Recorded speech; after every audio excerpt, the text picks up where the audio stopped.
All right. Look, that was everything that we expected with Clemson. I mean, you know, the job that Coach Brunell, his staff, and what their team is all about, that's exactly what we expected. I wish they didn't shoot as well. You know, I mean, I think that's the difference of the game. We had a hard time getting stops. And, you know, if they shoot 68% in the first half and we're winning, you know, I think that's pretty incredible. And in the second half, they didn't slow down much. They shoot over 50%. Pretty sure that's the first time that happened to us this season, where a team shot over 50%. So there's a lot of plays you can look to. For me, it's our defense. For me, it's the loose balls. Give them all the credit in the world. I thought we were going to win the game at the end. You know, we talked about this being a one-play kind of game that can be the difference. And you know, really hard for our group, because I thought, look, we have a locker room full of competitors, man. You know, I mean, Tyrese, the job that he did, Con, they got started early, Cooper late.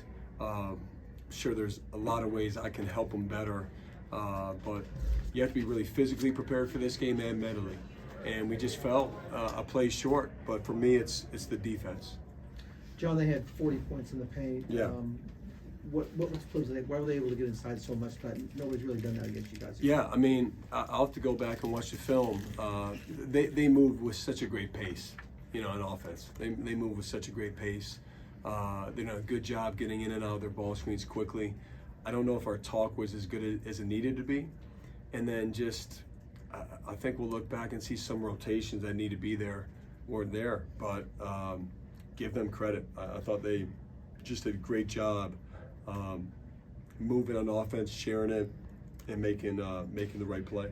John, you mentioned you thought you guys were going to win the game at the end. What was the intent on that last play, coming out of timeout down one, and sort of what did you see from your vantage point? Well, Cooper, you know, he just Cooper was being Cooper there. You know, he just has a special will, and I thought he got the advantage downhill, and I'm taking that any day of the week. And there's a wet spot, you know, and just sometimes that's how it goes. But he really made every play just in the last couple minutes to will us, and I want to get him downhill. John, they shot really well from 2-point, and a lot of those came from mid-range. How much of those were shots that you want them taking that they just wound up making? You know, I thought in the first half they hit some tough ones. I didn't think we had enough resistance overall in the second half, but I need to go back and watch. You know, there's the game is a little bit of a blur just because of every play is a battle. You know, every play on the defensive end to get a stop, on our offense to execute, to play through contact.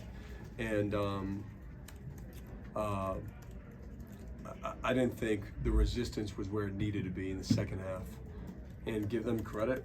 You know, even Hunter, you know, the hit with a minute left or so, the one he hit on Cooper, the step back, that looked to me like a contested, tough shot. They had a bunch of those in the first half, I thought, too.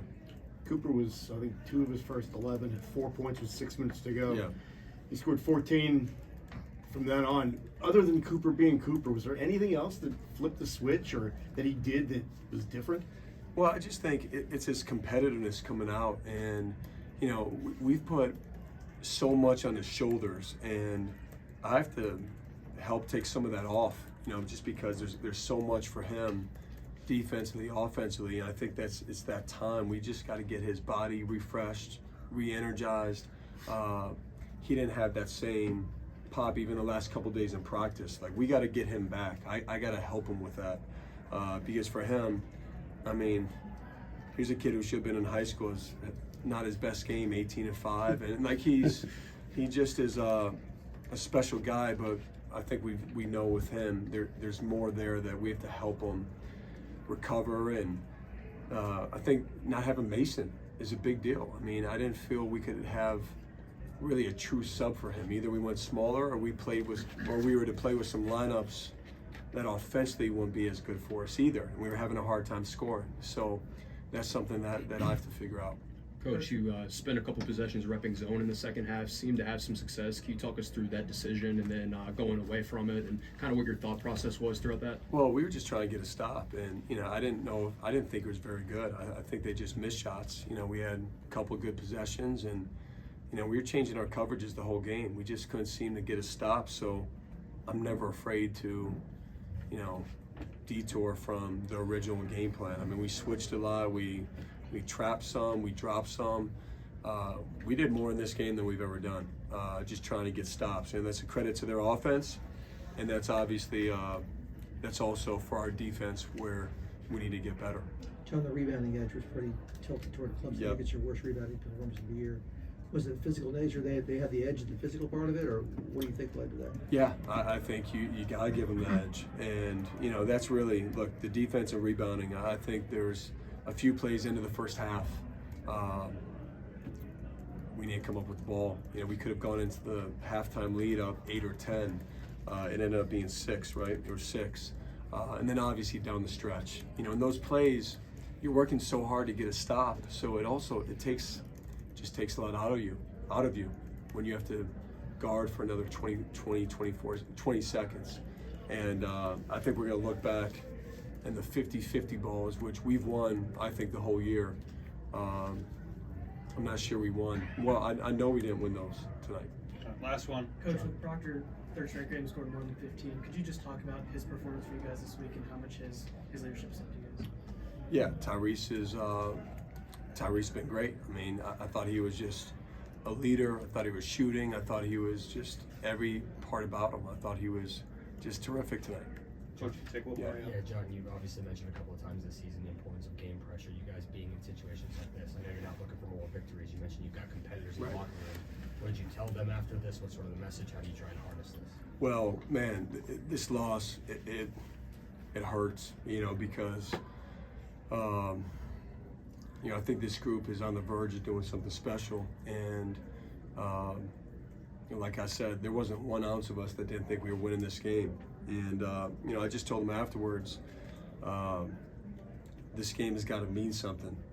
Ultimately, I've had different championship caliber teams where you have a game like this where you're right there, and if we get one stop and win, you're not going to be able to have the same feeling that you would have if you lose. And losing sucks. I hate it more than anything. Our team hates it.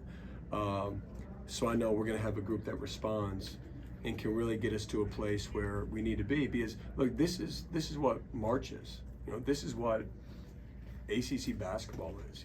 They're give them all the credit in the world. I mean, they were tough. We were tough, and it's a play here or there. So for me, I believe in this team more than anything. I'm going to look at what I can do better. I'm going to ask the guys the same thing. And we're going to get back safely tonight and then get back to work on Monday and keep building. All right.